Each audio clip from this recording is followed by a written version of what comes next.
ආයුබෝවන් කියලා ප්‍රාර්ථනා කරනවා සුබ දවසක්. අද කතා කරන්න කාරණා ගණනාවක් තියෙනවා. පළවෙනි එක තමයි අර සුපුරුදු විදිහට තාමත් යනවා කඩින් කඩ අර වැසි ඇති වෙනවා වගේ පළාත් පාලන ආයතන බලය පිහිටුවීම.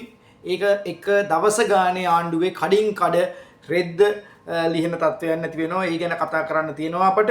ඒ වගේම මේ ලෝක යුද්ධයක් හටගනිමින් පවතින තත්ත්වයක් තියෙනවා. ඒකත් එක්ක ලංකාවේ ආර්ථිකය හොම්බෙන් ගිහිල්ලා ආයිත් මිනිසුන්ට පොලිමේ ඉන්න වෙන්න පුළුවන් වැඩක් සෙට් වෙගෙන එනවා ආණ්ඩුව හරියට වැඩනකොටත් අපිට ඒ ගැන කතා කරන්න තියෙනවා. ඒ වගේම මේ දවස්වල මුදල් අමාත්‍යාංශයේ ලේකම්වරයා විදිහට අලුතෙන් පත් කිරීමක් සිදු කරා ආණ්ඩුවේ මුදල් නියෝජ්‍ය අමාත්‍යවරයා. ඒකත් එක්ක පරිපාලන සේවයේ ආයිත් අර්බුදයට යාමත් රට බංකොලොත් වීම දක්වා ගමන් කිරීමේ ඉඩකඩක් පවතිනවා. ඒත් එක්කම අපිට පේන්න තියෙනවා ත්‍රස්තවාදී ප්‍රහාර ආරම්භ වීම සිරියාවෙන් ආරම්භ වෙනවා. ඒක ලංකාවේ කොයි ආකාරයට බලපායිද කියන කාරණාව හිතන්න තියෙනවා. ඒ වගේම මේ පරාටේ නීතිය දැන් ආපහු සක්‍රිය වෙලා තියෙනවා. ඒකට මිලියන 50ට වඩා වැඩියෙන් ණය ගත්ත අයට බැංකුව වලින් ඒ ණය පැහැර හැරීම් කරලා තියෙනවා නම් අන්න ඒ උන්ට ඒ අයට තමන්ගේ දේපල නැති වෙන තත්ත්වයක් ඇති වෙමින් තිබෙනවා. ගොවියෝ පාරට බහැලා තියෙනවා. පෝරමිලි ඉහළ ගිහිල්ලා තියෙනවා. ඔය ඔක්කොම එක අවසාන කාරණාව විදිහට අපි ගන්නවා රනිල් වික්‍රමසිංහ මහත්තයා UN එකේ තනතුරකට යන්න බලාගෙන වැඩක් සෙට් වීගෙන යනවා. හරි. දැන් අපි එකින් එකට එමු. පළවෙනි කාරණාව තමයි ආණ්ඩුව සහ ආණ්ඩුවේ පළාත් පාලන ආයතනවල බලය පිහිටුවීමේ කාරණාවත් එක්ක කතාව. මේක අපි මීට පෙර කතා කරලා තියෙනවා. නමුත් ඊටාම කෙටියෙන් අපි මතක් කරනවා මේක අද බලන අයට ආණ්ඩුව මුලින්ම කිව්වේ පළාත් පාලන ආයතනවල බලය වෙනත් අයට දෙන්න එපා. දුන්නොත් අපි පළාත් පාලන ආයතනවල සල්ලි දෙන්නේ නැහැ කියලා මහා ආණ්ඩුව බොහොම ලොකු සරදම් කිරීමක් සරදම් කරා. එimhe කියලා ජනතාවට කිව්වා ජනතාවට පිස්සු නැහැ මේ අයට දෙන්න කියලා. හැබැයි ජනතාව පළාත් පාලන ආයතන 300 ගානෙන් 170 ගානක පමණයි උන්ට පැහැදිලි බලයක් ලබා දුන්නේ. අනිත් ඒවයි තනියෙන් බලය පිහිටුවා ගන්න බැරි තත්වයක් ඇති කරුවා. එතකොට ජනතාව ආණ්ඩුව කියප එක භාගයට භාගයක් අහලා නැහැ. ආණ්ඩුවේ ඡන්ද වලින් ලක්ෂ 20ක ප්‍රමාණයක් ණය ගිහිල්ලා තිබුණා. ඒතර ආණ්ඩුව දෙවනියට කියාගෙන ගියා කතාව තමයි මේ නෑ අපි ඒක එහෙම කිව්වේ එහෙම ප්‍රතිපාදන නොදී ඉන්නවා නෙමෙයි අනික කට්ටිය හොරු. මේ අපි තමයි හොරු නොවෙන්නේ කියලා කිව්වා. කියලා ඉවරලා කිව්වා මේ විපක්ෂයේ සුම්බුම් වලට පුළුවන් ද එහෙම හදන්න ඒක හොඳ නෑ කියලා කිව්වා. ඒතර ආණ්ඩුව ජනාධිපතිවරණය මහමැතිවරණය තවසන් වෙලා කිව්වා අපි මේ කිසිම දේශපාලන පක්ෂයක් එක්ක ගනුදෙනු කරන්නේ නැහැ කිව්වා. ඒ වගේම කිව්වා මේ අනිත් දේශපාලන පක්ෂ වලට මේ පිල්මාරු අපි පිළිගන්නේ නැහැ. පිල්මාරු කරන ඒවාට අපි එකඟ නැහැ. ඔන්න අපේ යටතේ ඒක වෙන්නේ නැහැ ඉන්නේ කියලා විපක්ෂයට පොඩි සහතිකයකුත් පාර්ලිමේන්තුවේ දුන්නා. දැන් ඔය දේවල් කියලා තාම මාස 6ක් ගියෙත් නැහැ. මොකද අද දවස වෙනකොටත් ආණ්ඩුවට වෙන්නේ දවස් 272යි. බලයටපත් උනේ සැප්තැම්බර් මාසේ 21 වෙනිදා. අද ජූනි 23 වෙනිදා. එතකොට මේ ජූනි 23 වෙනිදා වෙනකොට දේ තමයි කියන්න තියෙන දේ තමයි ආණ්ඩුව සම්බන්ධව. එතකොට දැන් අර කියපු ඔක්කොම ටික බොරු වෙලා. ඒකට විපක්ෂයට බලය ගියාට මුකුත් කරන්නේ නැහැ. අපි පළාත් පාලන ආයතන ලෝගොල්ලෝ ගත්තොත් අපි ප්‍රතිපාදන දෙන්නේ නැහැ කිව්වා. හැබැයි මේ වෙනකොට පළාත් පාලන ආයතන 50ක විතර බලය අනිකුත් දේශපාලන පක්ෂ විසින් අත්පත් කරගෙන තියෙනවා.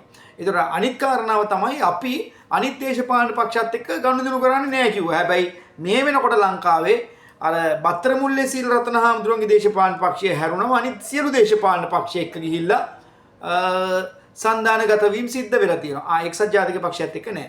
සජිත් ප්‍රේමදාස මහත්තයාගේ සමගි බලවේගයත් එක්ක සමහර තැන්වල හදලා තියෙනවා. සමහර තැන්වල පොහොට්ටුවත් එක්ක පහුගිය දවසේ ගාල්ල මහනගර සභාවේ දූෂිතයි කියලා කියපු උපනගරාධිපතිත් එක්ක හැදුවා. එතකොට මේ හිටපු නගරාධිපති උපනගරාධිපති කරගෙන හැදුවා. ඒතර තොණ්ඩමන් එක්ක හැදුවා, බදුර්දීන් එක්ක හැදුවා, මනෝ ගණේෂන් එක්ක හැදුවා. හැමෝම එක්ක හැදුවා. අන්තිමට ගිහින් පිල්ලයන් එකත් හදන්න ගියා හිරේ ඉන්න. ඉතින් ඒ තරමටම පොට්ටුව එක මේ හැමෝම එක හැම දේශපාලන පක්ෂයක් එක්කම අන්තිමට කරන්නේ නැහැ කියපේව කරන්න ගියා. ඊළඟට තවත් තැන්වලදී මේ දේශපාලන පක්ෂවල මේ පිල්මාරු කරන එක කරන්නේ අපි අරට ඒක වෙන්නේ නැහැ කියලා නෑ අපි දේශපාලන පක්ෂ එක්ක නෙවෙයි ඒවයි පුද්ගලයොත් එක්ක අපි මේ ගනුදෙනු කරන්න කියලා පක්ෂවල පුද්ගලයෝ ගන්න. කර මහින්ද රාජපක්ෂගේ සැලුන් දොර මේගොල්ලොත් වෙන විදිහකින් ඇරියා. ඊට පෙර කිව්වා මේ ස්වාධීන කියලා જાතියක් නැහැ ස්වාධීන වෙන්නේ පරණ හොරුයි කියලා අන්තිමට ඉස්සෙල්ලම ගියා කොළඹ මහනගර සභාවේදී ස්වාධීන කණ්ඩායම හොයන් යන්න. ඒ ස්වාධීන කණ්ඩායම් කාර්යද කියලා හෙව්වොත් එකක් රවිකරණ නායක මහත්තයාගේ. ඒතර ඔය විදියට තමයි ඔවුන්ගේ පළාත් පාලන ආයතන තුල හැසිරීම සිද්ධ වුණේ. ඒතර ඊට වඩා කාලය ගත කරන්න ඕනේ. අපි කියමු දැන් මේ කියන පළාත් පාලන මැතිවරණ ක්‍රමයේ යටතේදී විච පළවෙනි මැතිවරණේ මේක නෙමෙයි. මීට පෙර මේ ක්‍රමයේ යටතේම තිබුණා 2018 පළාත් පාලන මැතිවරණේ 2018 මහා ආණ්ඩුව තිබුණේ මෛත්‍රීපාල සිරිසේන ජනාධිපති රනිල් වික්‍රමසිංහ අගමැති ඔහුගේ කැබිනට් මණ්ඩලයක් එක්ක එක්සත් ජාතික පක්ෂය ආණ්ඩුව කරපු නිදහස් සන්ධානයත් එක්ක ආණ්ඩුව කරපු මැතිවරණේ පළාත් පාලන මැතිවරණයක් තිබ්බා. ඒතර මේ මැතිවරණ ක්‍රමය හඳුන්වලා දුන්නේ ඒ අවස්ථාවේ.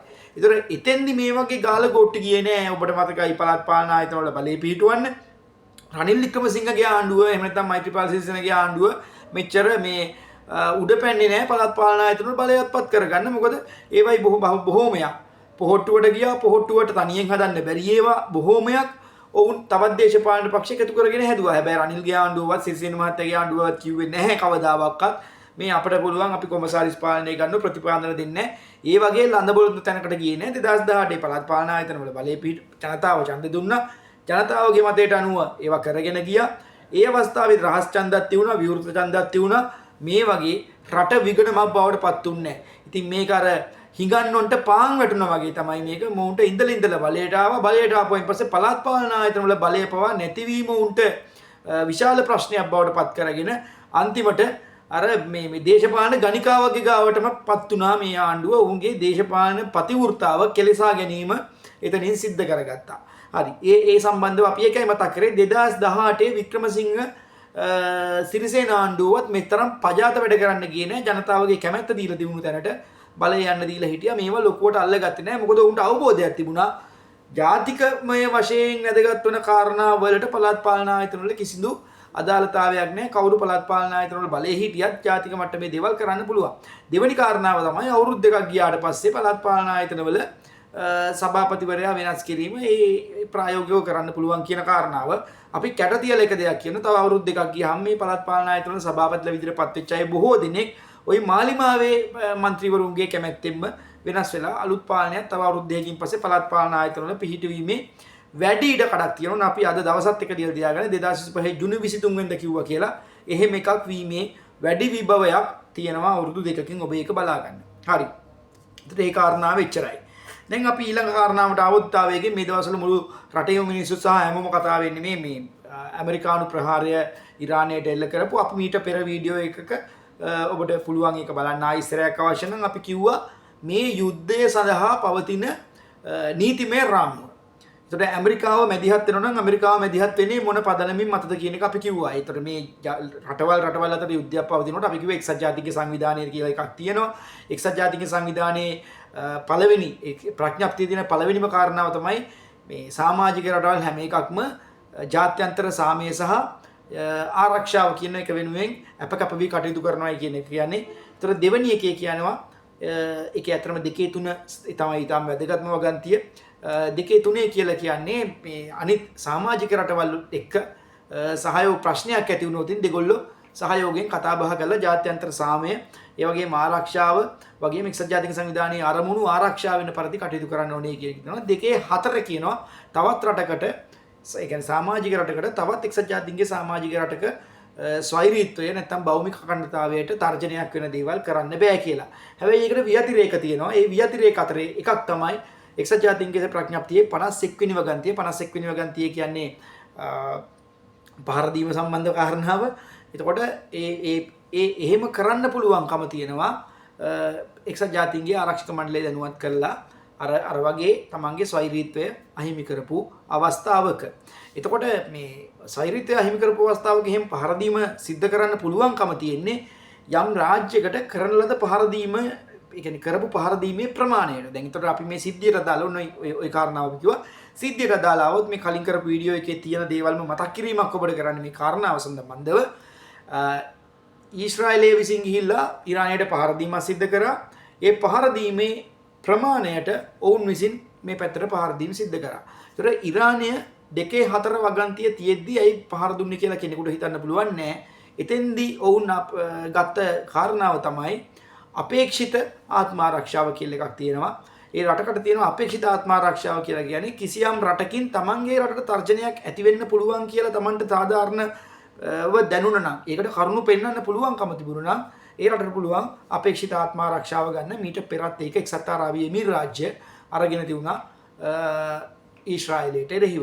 එතකොට අන්න මෙතන මේක ප්‍රස්තුතය වුණේ ඉරානය විසින් න්‍යෂ්ටික අවි නිපදවීමක් කරන්න යනවායි කියන කාරණාව. ඒක කරන්න දෙන්නේ නැහැ කියලා තමයි ඊශ්‍රායලයේ ගිහිල්ලා ඉරානයට පහර දුන්නේ. එතනදි ගත්තේ අපේක්ෂිත ආත්ම ආරක්ෂාව. එතන මේ අපේක්ෂිත ආත්ම ආරක්ෂාව තනියෙන් ගන්නත් පුළුවන්, සාමූහිකව ගන්නත් පුළුවන්. එතකොට එක්සත් ජනපදයේ මෙතෙන්දි මැදිහත් උනේ අර අපේක්ෂිත ආත්ම ආරක්ෂාව වෙනුවෙන් සාමූහිකව කියන කාරණාව මත කියලා දැන් කරුණු සඳහන් වෙනවා. ඒ වගේම එක්සත් ජනපදයේ නැත්නම් ඇමරිකාවට තවත් ක්‍රමවේදයක් තියෙනවා. අපි මීට කලින් වීඩියෝ එකෙත් අපි කතා කරා. අපි ඔබට යෝජනා කරනවා මේකේ එක තවදුරටත් අතුරන්දුනා මේකේ පහළ තියෙන මේ වීඩියෝ එක ගිහින් බලන්න. බුෂ් න්‍යාය කියලා එකක් තියෙනවා. මේ ජෝර්ජ් ඩබ්ලිව් බුෂ් ජනාධිපතිවරයා ජනාධිපතිවරයා සමයේ විශේෂයෙන්ම 9/11 ප්‍රහාරයෙන් 2001 9 වෙනි මාසේ 11 ප්‍රහාරයෙන් පස්සේ ඕන නැති කරගත්තා. ඔය මේ බුෂ් න්‍යාය කියන එක ඒකමයි ජාත්‍යන්තර කියන්නේ ත්‍රස්තවාදයේ කොහේ හරි තැනක ලෝකේ තියෙනවා නම් ඇමරිකාවට පහර දීමට කලින් අන්නේ ත්‍රස්තවාදයේ ලෝකේ කොහේ තිබුණත් අනිත් රටවල කැමැත්ත තිබුණා හෝ නැතා හෝ ඒ ත්‍රස්තවාදී මුණුපු පිටවා දවන්න ඇමරිකාවට පුළුවන් කියන එක තමයි මේ බුෂ් න්‍යායයේ තිබුණේ. ඒ මත පදනම් වෙලා මේක කරා වෙන්න පුළුවන්. දැන් කොහොම හරි මෙන්න මේවයි ප්‍රතිඵල විදියට මම ඒ කාරණාව සම්බන්ධව ඔබ ජාත්‍යන්තර දේශපාලනයේ විශ්ලේෂණය කරන අයගෙන් වැඩිදුර අපට කරුණු හදාarලා ඇති, ඔබ අහලා ඇති. ඒ ගැන නෙවෙයි මේ කතා කරන්නේ. මෙන්න මේ ඇමරිකානු පහර දීමත් එක්ක දැන් හෝමුස් සමුද්‍ර සංධිය වසා දැමීම සම්බන්ධව අවධානය යොමු කරලා තියෙනවා ඉරානයේ පාර්ලිමේන්තුව. එතකොට අපි දන්නවා මේ ඒ කියන්නේ ජාත්‍යන්තර සමුද්‍ර නීතිය නැත්නම් මුහුදු නීතියේ අනුව තියෙන කාරණාව තමයි වෙරළබට රාජ්‍යයට නාවික සතපුම් 20ක් යනකම් තියෙන ප්‍රමාණය අයිති දේශීය ජල තීරයට. ඒතර දේශීය ජල තීරය කියන්නේ නාවික සතපුම් 20ක් පටන් ගන්නේ බාදිය රේඛාවෙන් ඉඳන් පටන් ගන්නේ. එතකොට එතන ඉඳන් නාවික සතපුම් 200ක් දක්වා අනන්‍ය ආර්ථික කලාපයක් අහුවෙන්නේ ඒ වෙරළබට රාජ්‍යයටමයි. එහෙම බැලුවම මේ කියන හෝමුස් සමුද්‍ර සංධිය අයිති වෙන්නේ ඉරාන් රාජ්‍යයට. ඒතකොට ඉරාන් රාජ්‍ය මේක වහනවා කියලා තියෙනවා. මේක වැහුවොතින් ඔය ආසියාවට එන මාර්ගය තමයි මෙතනින් වැහෙන්නේ. අන්න එහෙම වුණොතින් ලංකාවේ ආර්ථිකයකට දැඩිව බලපාන්න පුළුවන්කම තියෙනවා. මේ වෙනකොට ඩොලර් 80 දක්වා බොරතෙල් බැරල් මිල ඉහළ ගිහින් තියෙනවා. ඒක ළඟදීම 120 දක්වා තවදුරටත් පැවතුනොත් ඉහළ යාවි කියලා කියනවා. ඇතැම් විචාරකයන්ට අනුව මේක ඩොලර් 400 දක්වා යෑමේ අවදානමක් තියෙනවා යුද්ධය පැවතුනොත්. එහෙම වුණොත් දැන් නිකමට හිතාගන්න ඉන්ධන ආනයනය සඳහා ලංකාව වැය කරන මුදලත් එක්ක බැලුවම ඉන්ධන මිල ඉහළ ගියොත් ලංකාවට කොයිතරම් ආකාරයකට මේක බලපානවද කියන කාරණාව ලංකාවේ බලශක්ති ශේෂ්ත්‍රය සම්බන්ධව ගත්තොත් මේ වෙනකොට ප්‍රවාහනයේදී ලංකාවේ විද්‍යුත් වාහන තියෙන ප්‍රමාණය ඉතාම අඩුයි. විදුලි වාහන. එතකොට බහුතරයක් තියෙන්නේ ඉන්ධන මත, ඩීසල් පෙට්‍රල් මත යන ඒවා. ඒ වගේම ලංකාවේ දීවර කර්මාන්තය ගත්තත් ඒවයි තියෙන්නේ භූමි තෙල් සහ අනිත් ඒ දේවල්. එතකොට ඒ දේවල් වලටත් යන දේවල් බැලුවයින් පස්සේ ලංකාවේ ලොකු අර්බුදයක් කෘෂිකාර්මික ශාස්ත්‍රයේ, දීවර ශාස්ත්‍රයේ, ප්‍රවාහන ශාස්ත්‍රයේ, ඒ වගේම බලශක්ති ශාස්ත්‍රයේ අර්බුද රාශියක් හට ගැනීමේ අවදානමක් තියෙනවා. දැන් ලෝකේ බොහෝ රටවල් 2030 වෙනකොට පැරිස් සමුළුව අනුව පැරිස් සම්මුතිය අනුව යමින් තිබුණා 2030 වෙනකොට 100% පුනර්ජනනීය බලශක්තිය වලට යනවායි කියලා. මේ ආණ්ඩුවත් මැතිවරණ වේදිකාවෙත් විශේෂයෙන්ම මේ ආණ්ඩුවේ ප්‍රතිපත්ති ප්‍රකාශය වුණු පොහොසත් රටක් ලස්සන ජීවිතයක් කියන එකෙත් කතා කරේ බලශක්ති ස්වාධීනතාවයක් ගැනත්, ඒ වගේම පුනර්ජනනීය බලශක්තිය ගැනත්. හැබැයි මේ වෙනකොට ආණ්ඩුව ඒකෙන් ඉවත් වෙලා පහුගිය කාලේ ආණ්ඩුව ඉතා පැහැදිලිව කිව්වා මේ සෝලා වලින් තියෙන විදුලිය නිපදවන ප්‍රමාණය වැඩි කියලා. ඔය වගේ අර්බුද රාශියකට ගෙනහින් රටේ බලශක්ති ක්ෂේත්‍රයේ මේ වෙනකොට අර්බුදයකට ලක් කරලා තියෙනවා. එතකොට මේ ලෝකයේ හට ගන්න පුළුවන් මේ අර්බුදයත් එක්ක ඊගාවට තමයි විදේශ විනිමය. එතකොට මැද පෙරදිග කලාපෙන් තමයි තාමත් අපට වැඩිම විදේශ විනිමය ප්‍රමාණය ලැබෙමින් තිබෙන්නේ. ඒ කලාපේ තමයි මේ ප්‍රශ්නය ඇති වෙමින් තිබෙන්නේ. මේ තත්ත්වය තුළ ලෝකාර්ථිකයේ දරුණු ලෙස කඩා වැටුනොත් ලංකාවට විදේශ මුදල්, ඒ කියන්නේ ඩොලර් එන ප්‍රධාන ප්‍රභවයන් දෙක තුනක් නැති වෙනවා. පළවෙනි එක තමයි සංචාර ශ්‍රේෂ්ඨයේ කඩා වැටීම සිද්ධ වෙනවා. දෙවෙනි කාරණාව තමයි විදේශ ශ්‍රමිකයන්ගෙන් ලැබෙන ඒවා අපට නැතිවීමේ විශාල අවදානමක් තියෙනවා. ඉරානය කියන්නේ අපේ තේ ගන්න රටක්. එතකොට ඒ පැත්තෙන් ගත්තොත් අපේ තේ වල තේ අපනයනයෙන් එන එක අඩු වෙනොත් මේ වෙනකොට රුපියල් 220ට දීච්ච තේ කිලෝ තේ දළු කිලෝ එක රුපියල් 180 දක්වා පහළ වැටලා තියෙනවා. ඊළඟ කාරණාව තමයි ලෝකේ රටවල් වලට මේ දේවල් සිද්ධ වුණොත් සංචාරක ගමනය බොහෝ දුරට දැනටමත් රුසියාව සහ යුක්‍රේනය අතර පවතින යුද්ධය නිසා අපට ඒ රටවල් වලින් ආපු සංචාරකයෝ අඩු වෙලා තියෙනවා. දැන් මේ යුද්ධයට එක්සත් ජනපදයක ප්‍රංශය, ජර්මනිය, එක්සත් ජනපදය, එක්සත් රාජධානී ආදී රටවල් පටලැවුණොත් එහෙම ඒවත් අඩු වෙනවා. ඉතින් ඒ නිසා දරුණු අර්බුදයක් ඉස්සරහ තමයි රටක් විදියට අපි ඉන්නේ. අපට මුදල් එන්න පුළුවන් සෑම ප්‍රභවයක්ම අපට අහිමි වෙමින් පවතිනවා. ඒ වගේම බලශක්ති ස්වාධීනතාවයක් නැති වුණාම රටේ ඒ කියන්නේ නිකමට කල්පනා කරලා බලන්න හෙට අනිද්ද වෙනකොට එක සමහර පළාත්වල අස්වනු නෙලනවා ගොවිතැන් වල විශේෂම වීවගාවේ. එතකොට එතෙන්ටත් ඉන්ධන අවශ්‍යයි. තවත් සමහර තැන්වල ගොවිතැන් පටන් ගන්නවා එතෙන්ටත් ඉන්ධන අවශ්‍යයි. එතකොට ඒවයි ඉන්ධන මිල ඉහළ යාමත් එක්ක මේ ගොවි නිෂ්පාදනවල පිරිවැය ඉහළ යාමක් සිද්ධ වෙනවා. භාණ්ඩ මිල ඉහළ යාමක් රට 2022 වැටුණු ආර්ථික අගාධයට නොදෙවෙනි ආර්ථික අගාධයකට වැටීමේ විශාල අවදානමක් තිබෙනවා. ඒකයි අපි මේ කාරණාව සම්බන්ධව ඊටාම සරලව කිව්වේ. එතකොට මෙන්න මේ සිද්ධියත් එක්ක අපි ගැට ගහනවා අලුතෙන්ම සිද්ධ වෙච්ච දේ. ඒ තමයි පහුගිය දවසේ මුදල් අමාත්‍යාංශයේ ලේකම් විදියට හිටපු මහින්ද සිරිවර්ධන මහත්තයා ඉවත් වුණා. එතෙන්දි කියන්න ඕනේ රනිල් වික්‍රමසිංහගේ ආණ්ඩුවට මොනවා වුණත් අපි පහුගිය ආණ්ඩුවට ස්තුති කරන්න ඕනේ. ඒක කාරණාවක් තියෙනවා. ඒ තමයි මහ බැංකුව අධිපති නන්දලාල් වීරසිංහ මහත්තයා සම්බන්ධවත් මහින්ද සිරිවර්ධන මහත්තයා සම්බන්ධවත් මේක මහින්ද සිරිවර්ධන මහත්තයාගේ කතාවවත් කියවුන්නේ නැති එකක්. කැබිනට් එකට දාලා රටේ බංකොලොත්භාවයෙන් මුදා ගන්න මේ දෙන්න කරපු කැපවීම සම්බන්ධව කැබිනට් පත්‍රිකාවක් දාලා ඒ නිලධාරීන්ට දෙන්න ඕන ගෞරවය දෙන්න රනිල් වික්‍රමසිංහ වැඩ කරමින් ඉඳපු කාලෙම කටයුතු කරලා තිබුණා. ඒක අගය කළ යුතු දෙයක්. ඒතර ඒ දෙන්නගෙන් එක්කෙනෙක් තමයි ගියේ. ඒ කාලේ අනුර දිසානායකයන් කිව්වේ මෙයා හිරේ දාන්න ඕනි කියලා මහින්ද සිරිවර්ධන. කොහොම නමුත් පස්සේ හරි කමක් නෑ උට ඒක තේරිලා මහින්ද සිරිවර්ධන මහත්තයාට ගෞරවනීය සමුදීමක් ලබා දීම සම්බන්ධව ස්තුති කරන්න ඕනේ.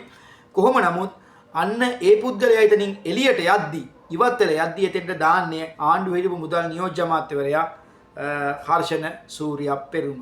එතකොට මේ හර්ෂණ සූරියප්පෙරුම මහත්තයා මෙතෙන්ට දාන එක සම්බන්ධව අපිට කිසි ගැටලුවක් නැහැ. හැබැයි ප්‍රශ්නේ තියෙන්නේ මුදල් අමාත්‍යාංශයේ ලේකම්කම කියලා කියන්නේ ලංකාවේ රාජ්‍ය නිලධාරීන්ගෙන් ජනාධිපති ලේකම්වරුන්ගෙන් පස්සේ වැදගත්ම තනතුර. ඇත්තටම ගත්තොත් ජනාධිපති ලේකම්ටත් වඩා වැදගත් තනතුරක්. ජනාධිපති ලේකම් කියලා කියන්නේ ලංකාවේ රාජ්‍ය නිලධාරීගේ ශේෂ්ත්‍රයේ ඉහළම නිලධාරියා. ඒතර ඊටත් වඩා වැදගත් එක තමයි මුදල් අමාත්‍යාංශයේ ලේකම් ධූරය. මොකද ඕනෑම කැබිනට් පත්‍රිකාවක් ගියපුවාම ඒ කැබිනට් පත්‍රිකාවේදී මුදල් අමාත්‍යාංශයේ මේ ඔබ්සර්වේෂන් නැත්නම් නිරීක්ෂණ ඉල්ලනවා. එතකොට ඕනෑම කැබිනට් පත්‍රිකාවකට අදාළව මුදල් අමාත්‍යාංශය තමයි නිරීක්ෂණ දෙන්නේ. එතකොට මේ නිරීක්ෂණ ඊටාම සුගතිදායක වෙන්න පුළුවන්. එහෙම නැත්නම් ඊටාම අවිද්දායක වෙන්නත් පුළුවන්. ඒතර ඒ මත තමයි සියල්ල තීරණය වෙන්නේ. එතකොට මේ මුදල් අමාත්‍යාංශයේ ලේකම් ධූරයට තමයි මේ පුද්ගලයා පත් කරලා තියෙන්නේ. එතකොට ලංකාවේ සාමාන්‍යයෙන් ගත්තොත් අමාත්‍යාංශ ලේකම් ධූර වලට පත් කරගනිද්දී ලංකාවේ ගන්න ක්‍රමවේදයක් තියෙනවා. බාහිරින් පිටින් ගන්න බැහැ කියලා එකක් නැහැ. සාමාන්‍යයෙන් ගන්න නම් පරිපාලන සේවයේ අධ්‍යක්ෂ තියෙන නිලධාරීන්. මොකද හේතුව මේ ගන්න තීන්දුව తీරන මේ රාජ්‍ය යාන්ත්‍රණය මෙහෙම ඉහළින්නම් පහළට ගලාගෙන යන විදියක් තියෙනවා. ඒතර අන්න ඒක ඇතුලේ ගැටීම් වැළැක්වෙන්න ඕනේ. එතකොට සරලව ගත්තොත් පෙර නිකුත් කරන ලද චක්‍රලේඛ, දෙපාර්තමේන්තු නියෝග, පටිපාටි තියෙන අනපනත් ඔන්න ඔය කියන ඒවත් එක්ක ගැටීමකින් තොරව යන්න ඕනේ වැඩක් තමයි මෙතන තියෙන්නේ. එතකොට ඒ වගේ වගකීමක් සාමාන්‍යයෙන් පළපුරුදු කෙනෙක් තමයි කරන්න අවශ්‍ය. මොකද මහින්ද සිරිවර්ධන මහත්තයා සාර්ථක වෙන්න හේතු උනේ ඔහුට මහ බැංකුව ඇතුලේ ඉඳලා අත්දැකීම් තිබුණා. දැන් එකපාරම පුද්ගලිකාංශයේ හිටපු කෙනෙක් මෙතෙන්ට ගියපුවාම ওই පුද්ගලිකාංශයේ බොහෝ දෙනෙක් මේ රාජ්‍යාංශයට ආපුවාම සාර්ථක වෙලා නැහැ. හොඳම උදාහරණ තමයි ධම්මික පෙරේරා. ධම්මික පෙරේරා පුද්ගලිකාංශයෙන් සාර්ථක ව්‍යාපාරිකයෙක් කියලා රටේ අය කියනවා. ඒක මගේ පෞද්ගලික මතය නෙමෙයි. මම ඒකට බැහැර කරනවා. ඒක වෙනම අපි කතා කරමු. මම දකින්නේ කළු ව්‍යාපාරිකයෙක් විදියට. පුද්ගල රූපයෙන් කළු නෙමෙයි. කළු ආර්ථිකයක් මෙහෙම නහදේක විදිහට තමයි මම දකින්නේ ඔහු. නමුත් ඔහු සාර්ථක ව්‍යාපාරිකයෙක් කියලා ලංකාවේ කියනවා. ඒතකොට ඔහුගේ සාර්ථකත්වය ඔහු ආයෝජන මණ්ඩලයේ සභාපති ධූරය දරනකොට ආයෝජන මණ්ඩලය තුල පේන්නේ නැහැ. ඔහු ප්‍රවාහන අමාත්‍යාංශයේ ලේකම් ධූරයටපත් වුණායින් පස්සේ ප්‍රවාහන අමාත්‍යාංශය තුල ඔහුගේ කියන මහා සාර්ථකත්වය පේන්නේ නැහැ. ඇයි ඒ? අන්න ඒක තමයි පුද්ගලිකාංශය සහ රාජ්‍යාංශය අතර වෙනස. පුද්ගලිකාංශයේ තියෙන්නේ හුදෙක්ම ලාභීපීම පදනම් කරගෙන තමයි යන්න තියෙන්නේ. හැබැයි රාජ්‍යාංශයේදී සුබ සාධනය සහ රාජ්‍යයට පාඩුවකින් තොරව යාම කියන කාරණා දෙකම බලන්න තියෙන තැන.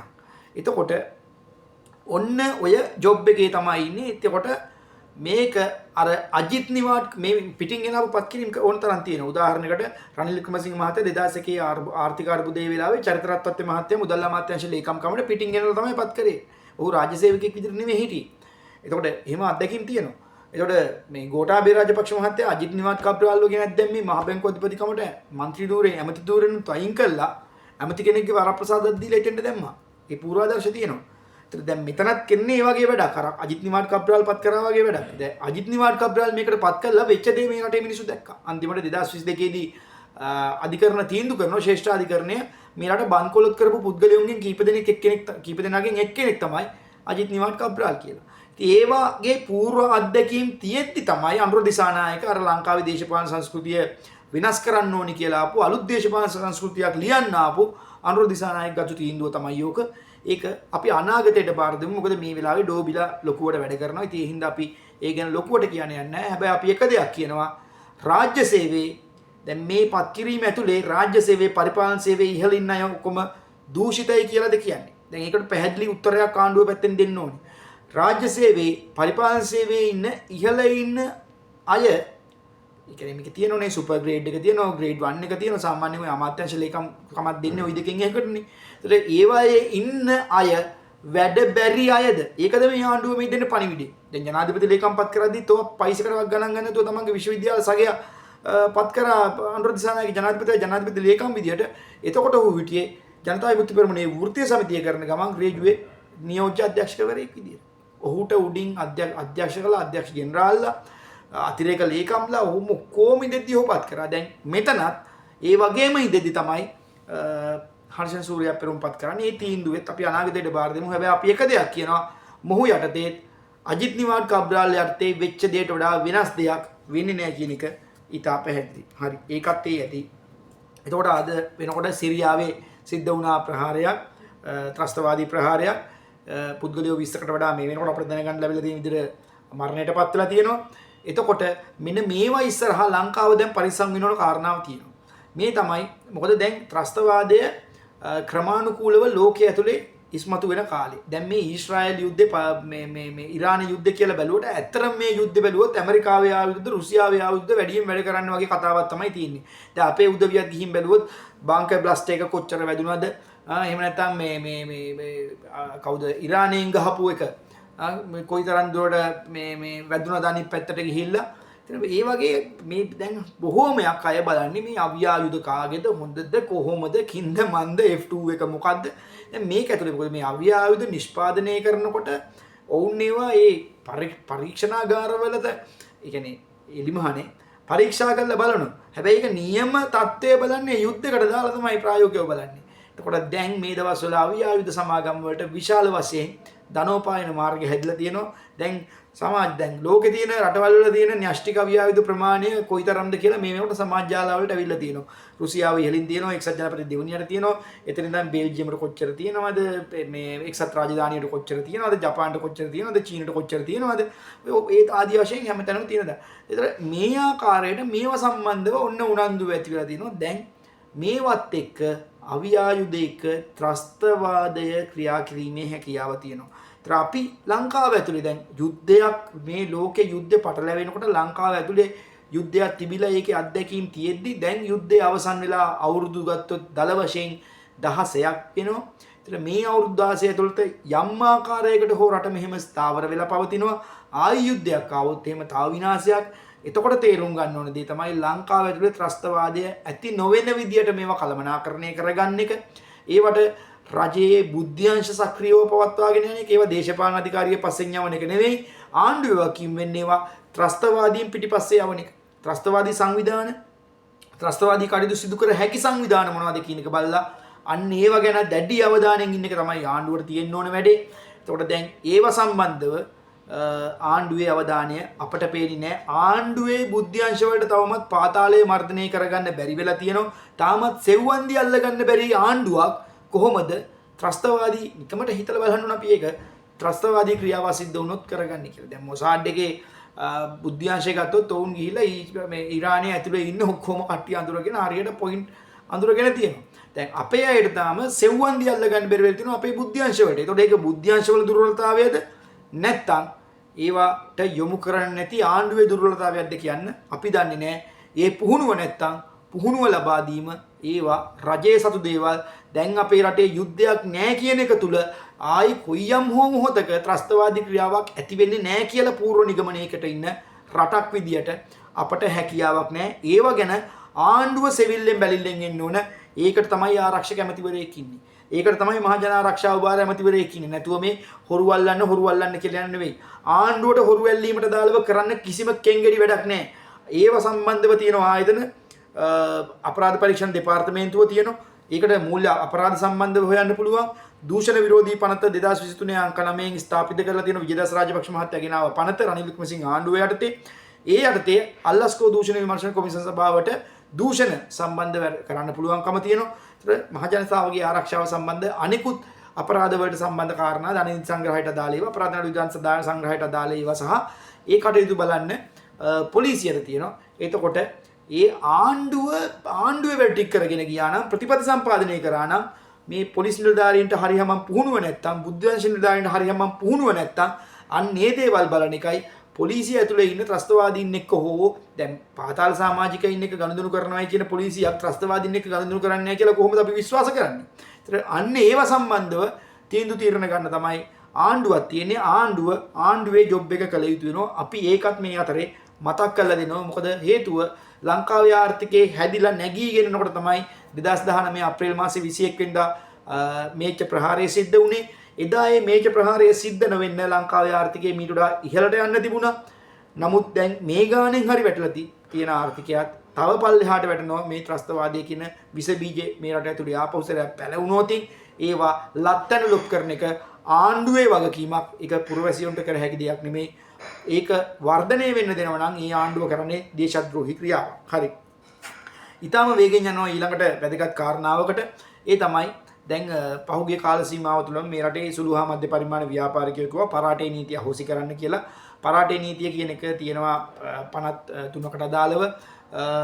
ඒ මොනව සම්බන්ධවද කියලා කිව්වොත් රුපියල් මිලියන 50ට වඩා වැඩි නැත්නම් රුපියල් කෝටි 5ට වඩා වැඩි දේපලක් අපේට තබලා හෝ එහෙම නැත්නම් එහෙම ඊට වඩා වැඩි ණය මුදලක් අරගෙන ඒ ණය මුදලේ රුපියල් මිලියන 50ට නැත්නම් රුපියල් තරල සිංහලෙන් කෝටි 5කට වඩා බැංකුවට නොගෙවා තියෙනව නම් සරලව කිව්වොත් බැංකුවට ගත්තු ණය පැහැර හැරලා තියෙනව නම් ඒකේ අගය දැනට කෝටි 5ට වඩා වැඩි නම් ඒ කෙනා ඒ ණය ගෙවීම සිද්ධ කරගෙන යන්නේ නැහැ කියලා බැංකුවට තීරණුවොත් කිසිම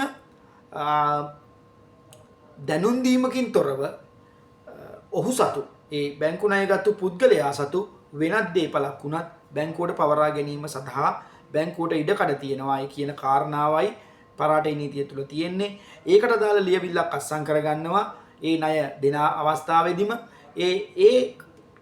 මේ කාරණාව සම්බන්ධව. ඒ කියන්නේ Taman මෙන්න මේ මිලියන 5ට වඩා මිලියන 50ට වඩා වැඩියෙන් ණය ගෙවන්න තියෙනවා නම් Tamanගේ මේ ඕනෑම දේපලක් අනිකුත් දේපලක් වුණත් පවරා ගන්න පුළුවන් කියන එක තමයි ඒක නීතිඥවරයා තමන්ගේ පැහැදිලි කරලා දුන්නයි කියන එකත් එක්ක අත්සන් කරපු ලේඛනයකුත් බැංකුවට දෙනවා.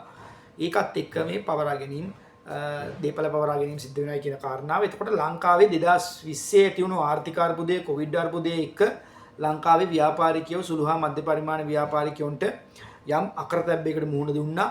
එතකොට ඒවත් එක්ක බොහෝ දෙනෙකුට මේකෙන් පීඩා වින්දා. ඒ කාරණාත් එක්ක මේක తాවකාලිකව ආණ්ඩුව අත්හිටවල තිබුණා. වික්‍රමසිංහ ආණ්ඩුව පවා මේක අත්හිටවල තිබුණා. නමුත් මේ වෙනකොට වර්තමාන ආණ්ඩුව ඒක එයින් මුදාගෙන ඒ තත්ත්වය අතහැරලා දාලා දැන් පරාටේ නීතිය සක්‍රිය බවට පත් කරලා තියෙනවා. හැබැයි වැඩේ තියෙන්නේ මේකේ කාරණා දෙකයි. බැංකුවකින් ණය ගත්තා නම් බැංකු ණය ගෙවන්න ඕනේ. ඒක වෙන කතාවක්. ඒතර ආණ්ඩුවක් විදිහට බලන්න ඕනේ. දැන් මේක තුල විශේෂයෙන්ම මේ රාජ්‍ය බැංකු බංකොලොත් වීමේ අවදානමක් තියෙනවා. එක පැත්තකින් ගත්තම බැංකුවල පැත්තෙන් ගත්තම ණය නොගෙව හිටියම ඒතර රාජ්‍යයට වගකීමක් තියෙනවා සුළු හා මධ්‍ය පරිමාණ ව්‍යාපාරිකයෝ ආරක්ෂා කරගන්න. එතකොට එහෙනම් මෙන්න මේ මිනිස්සුන්ට මේ ණය ගෙවාගෙන යන්න බැරි වෙච්ච ණය ගෙවාගෙන යන සාධාරණ ක්‍රමවේදයක් කැබිනට් එක තියෙනවා, පාර්ලිමේන්තුව තියෙනවා, කතා බහ කරලා දෙන එක ආණ්ඩුවේ වැඩක්. දෙවෙනි කාරණාව තමයි ওই වගේම ණය ගෙවපු තවත් අය ඉන්නවා. උදාහරණයකට කිව්වොත් දැන් මේ පහුගිය දවස්වල ආණ්ඩුවට සම්බන්ධ පාර්ශව අපි දැක්කම මේ දයාගමගේ දීපල පවරා ගැනීම ගැන ආණ්ඩුවෙන් කරපු දෙයක් කියලා තියෙනවා. ආණ්ඩුවෙන් කරපු කෙන්ගෙඩියක් නෑ. ඒව කරේ ඒ බැංකු ඒ තමයි බැංකු සහ මූල්‍ය ආයතන මේ ක්‍රමවේද අනුගමනය කරලා. ඒතර දෙවෙනි එක තමයි මේ ඔය වගේම එකම දේපල බැංකු වල තියලා ණයගත්තු පුද්ගලයෝ ඉන්නවා ණය පැහැර හැරපු ඔය මිලියන 50ට වඩා වැඩි ඒවා එක්කෙනෙක් ටිරානලස් අනිත් එක්කෙනා අර්ජුන ලෝසියස්. දැන් මේ අයගේවත් ওই වගේම පවර ගන්න අහිංසක මධ්‍ය සුළු හා මධ්‍ය පරිමාණ ව්‍යාපාරිකයන්ගේ වල විතරක් නෙමෙයි. මම මේ අය සුද්ධ කරනවා නෙවෙයි. ඒවා විතරක් නෙමෙයි. ඒ කරනවා නම් ඒ ඔක්කොටම අදාළව කරන්න. හැබැයි අපිට පේන්නේ තෝරාගත්තු අයට කරනවා ඇතැම් අයට කරන්නේ නැහැ වගේ එකක්. අන්න ඒක ආර්ථික අයුක්තියක්.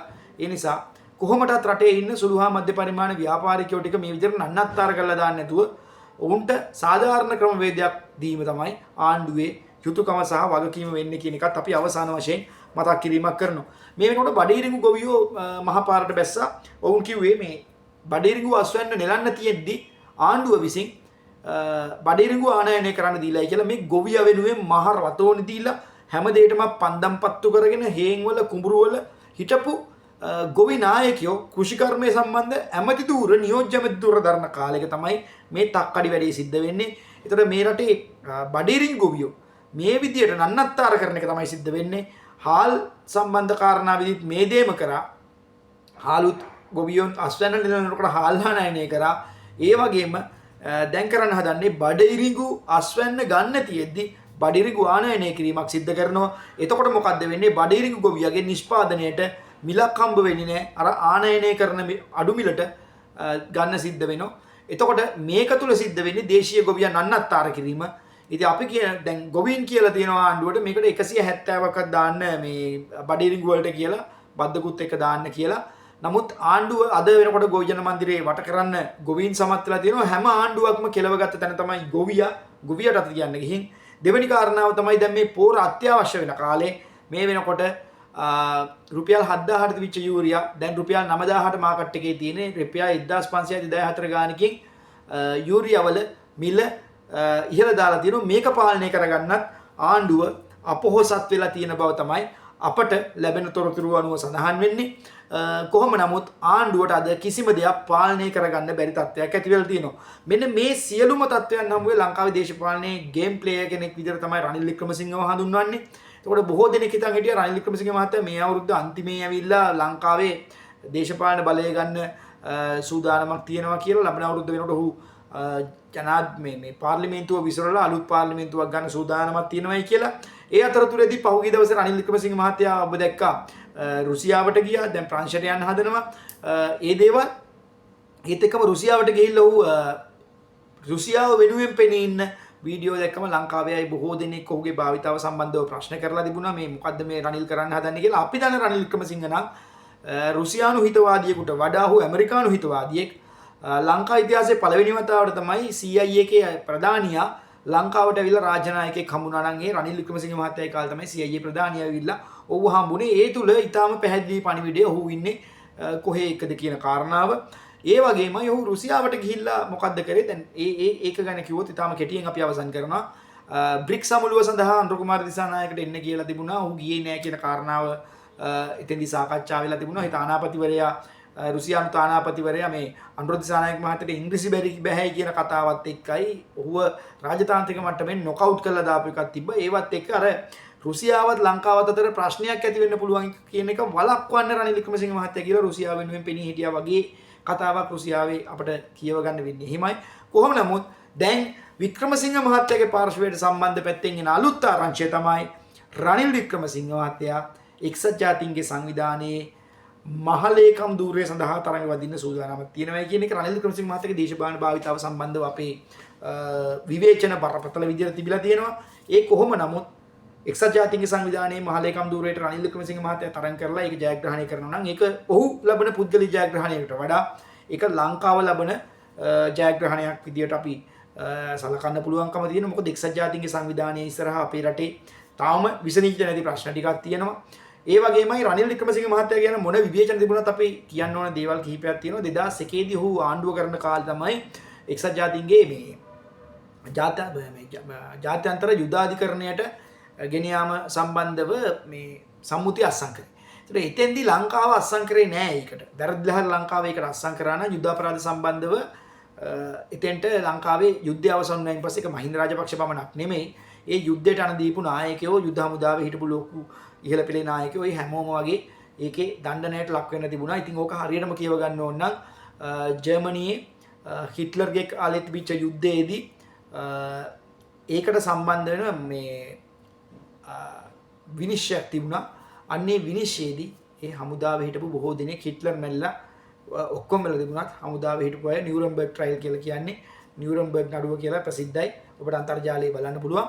ඒකට හමුදා නායකයෝ රාශියක් දඬුවම් විඳින්න සිද්ධ වුණා. ඉතින් ඒ වගේ මේ ඒකෙන් කියන්නේ මම ලංකාවේ යුද අපරාධ සිද්ධ වුණා කියලා. හැබැයි අද වෙනතුරුත් 2009 නෙමෙයි ඊට පෙර සිට අද වෙනතුරුත් ලංකාවෙන් පිට ඉන්න ද්‍රවිඩ ජනතාව නැත්තම් දෙමළ ඩයස්පෝරාව දිගින් දිගටම කියන්නේ ලංකාවේ මානව හිමිකම් කඩවීම් සිද්ධ වුණා. වාර්ගික වර්ග සංහාරයක්. මොකද වර්ග සංහාරය සම්බන්ධව තමයි යුදාධිකරණයට ගෙනියන්න පුළුවන්කම තියෙන්නේ. එහෙම එකක් සිද්ධ වුණා කියලා තමයි පහුගිය දවසේ මේ මාලිමා ආණ්ඩුව යටතේ කැනඩාවේ පවා එහෙම එකක් පිළිරුවක් පවා හදලා ඔවුන් කරේ. ඉතින් ඒ දේවල් තියදී රනිල් වික්‍රමසිංහ ප්‍රඥා ගෝචරව ඒ තැන්වලදී හැසිරුණා. ඒත් එක්කම රනිල් වික්‍රමසිංහ ජාත්‍යන්තරයක කටයුතු කරගෙන යද්දී රනිල් වික්‍රමසිංහගේ භාවිතාවන් බැලුවම ඒ ඔහු ජාත්‍යන්තරයත් එක්ක කරන ගනුදෙනු වලට හරි හපම් පුද්ගලෙක්. ඒකට හේතුවකුත් තියෙනවා. ඔහු 1977 පාර්ලිමේන්තුවට ආපු අයින් පස්සේ ජේ.ආර්. ජයවර්ධන ආණ්ඩුවේ ඔහු ඉස්සෙල්ලම්පත් කරන්නේ විදේශ කටයුතු නියෝජ්‍ය ඇමතිවරයා විදියට.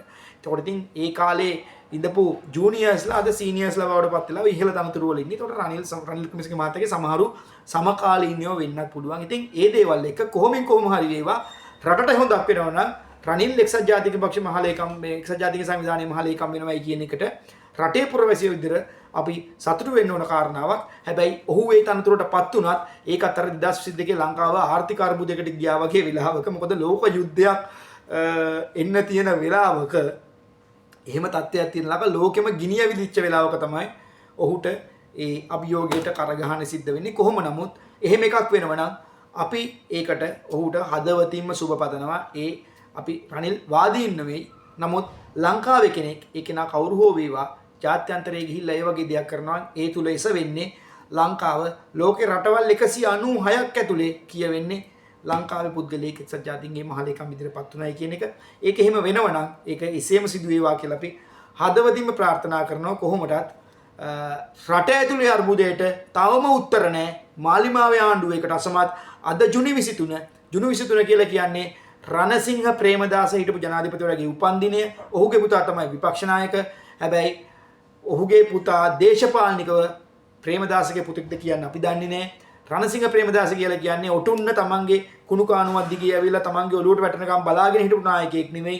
බලය වෙනුවෙන් සටන් කළා බය නොවි සටන් කළා බලය ගත්ත කෙනෙක්. හැබැයි අපට ඒ රණසිංහ ප්‍රේමදාසගේ භාවිතාව දේශපාලන බලය ඔහු සමග අපිට එකඟ වෙන තැන් සහ එකඟ නොවන තැන් රාශියක් තියෙනවා.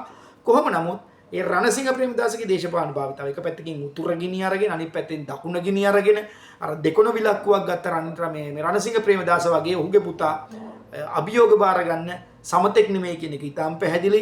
මොකද වර්තමාන ආණ්ඩුවේ අමනෝඥ ක්‍රියා රාශියක් ඇතුළේ ඔහුට අද වෙනතුරු විපක්ෂයේ එක්සත් කරගන්න බැරි වෙලා තියෙනවා. ඔහුට සාපේක්ෂව 2022 දී 103 හිටපු අනුර කුමාර දිසානායක ඔහු අපි පවා ගියා. ඒ වගේම 2025 දී 103 ඉන්න නාමල් රාජපක්ෂත් ඔහු අභිභවමින් යනවා අපට පේනවා. එතකොට හැබැයි අපි එක දෙයක් කියනවා වාමාංශික දේශපාලනයේ තමයි වර්තමාන ආණ්ඩුව නියැලෙන්නේ. ඒ වගේම නාමල් රාජපක්ෂ ඇතුළු අය ඉන්නේ ඔය වාම ජාතිකවාදයෙන් අපේ රට හැමදාම ප්‍රපාතයෙන් ප්‍රපාතයට ගියා මිසක් රට දශමකින් ඉහළට එසුනේ නැහැ. එහෙනම් අපි අදත් අවධාරණය කරන තියෙනවා ඉතා පැහැදිලිවම ලංකාවේ තියෙන අර්බුදයට උත්තරය වෙන්නේ දකුණ නැත්තම් දක්ෂිණාංශික ජාතිකවාදයේ පදනම් කරගත් දේශපාලනයක් පමණමයි කියන එක අදත් අපේ වැඩසටහන අවසන් කරනකොට සඳහන් කරමින් අද නවතිනවා. හෙට ආයිත් වැදගත් තොරතුරුත් එක්ක හම්බෙමු. ජය වේවා.